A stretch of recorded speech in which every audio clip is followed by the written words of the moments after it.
Саламатсыз ба? Бірінші сұрақ сізде: егер кредит уақытылы төленбей, пеняны қалай 1С'те көрсетем деген. Пеня жалпы 1С программасында арнайы счет бар пеняға арналған.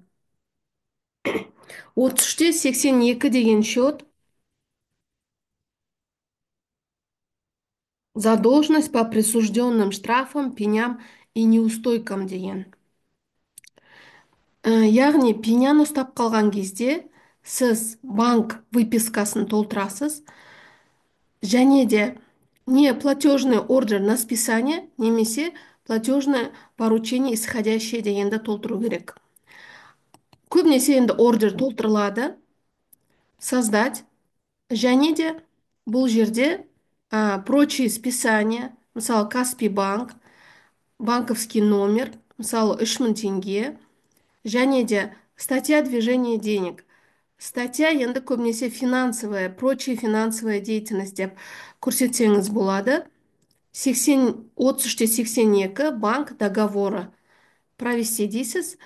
Мына статьяны енді жалпы әр компанияда бас бухгалтер өзі мысалы статьяны нақтылау керек. Мысалы бұл статьяға оған толық сәйкес келмесе, басқа статьяны толтыр деп те айтуы мүмкін.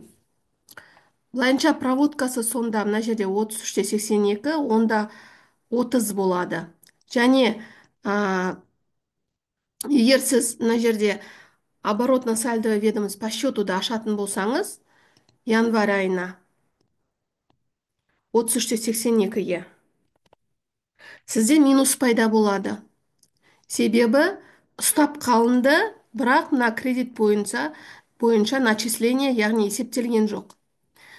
Ол пеняны есептелуі келесі операциямен жабылады.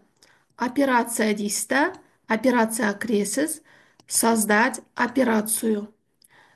Начисление пени по кредитам. Ой, кешіріңіз, жазып қояйық. Начисление пени по кредиту. Дебет деп жазасыз. 72-10 әкімшілік шығын.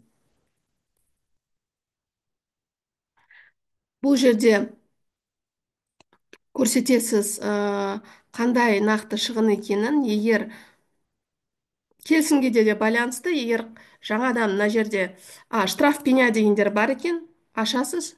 Штраф пеня бюджетке ғана деп жазылып тұр, бірақ штрафы пеня по хозяйственным договорам и небюджетным фондам, осыны таңдасаңыз болады.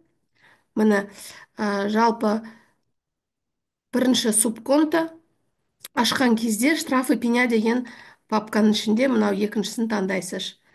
Штрафы пеня по хозяйственным договорам и небюджетные фонды деп. Так, екінші субконта өзіңіздің бөлімшеңізді көрсетесіз, мысалы әкімшілік па, әкімшілік көбінесе.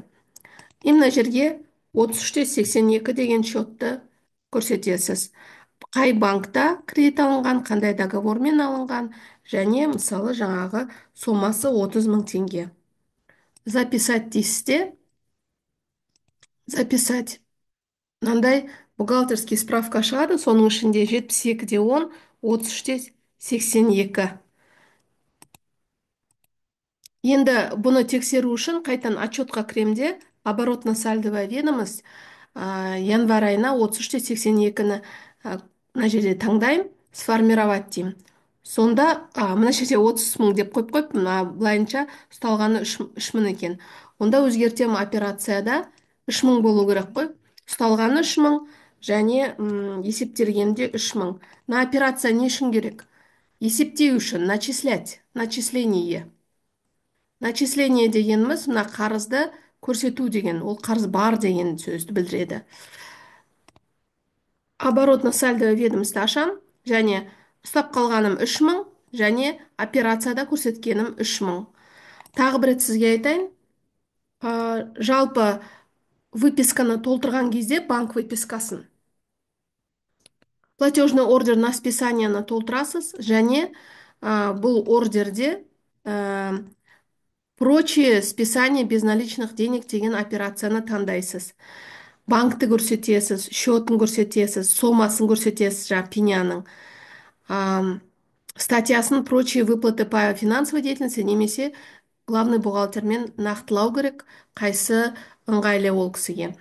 33-82-ні көрсетесіз, АО Каспий банк және договорын болды проводить етесіз.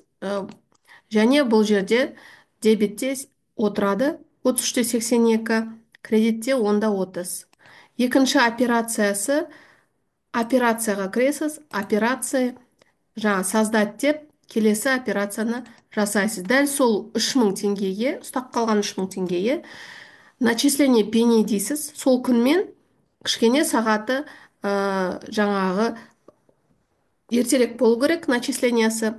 72-10 штрафы пени по хозяйственным договорам и внебюджетным фондам.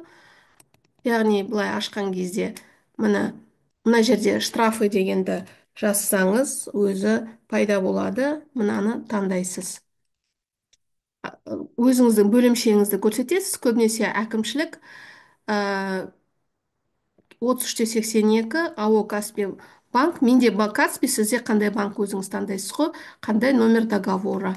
Және дәл сол сума, пеняның сумасын жазасыз. Егер банкте 3000 болса, және операцияда 3000 болу керек. Записать деп жабасыз. Және тексерген кезде отчетқа кіресіз, оборотно-сальдовое ведомостьке кіресіз, 33-82 дейсіз де, сформировать дейсіз, және осылай жабылып қалу керек. Әр пеняны жапқан сайын ол 0 болып жабылу керек, минус болмау керек. Бұлай, мынау есептелген пеня, мынау ұстап қалған пеня. Осы жалпы пеняны қалай 1С көрсету керек екені осылай жабылады. Сау болыңыз.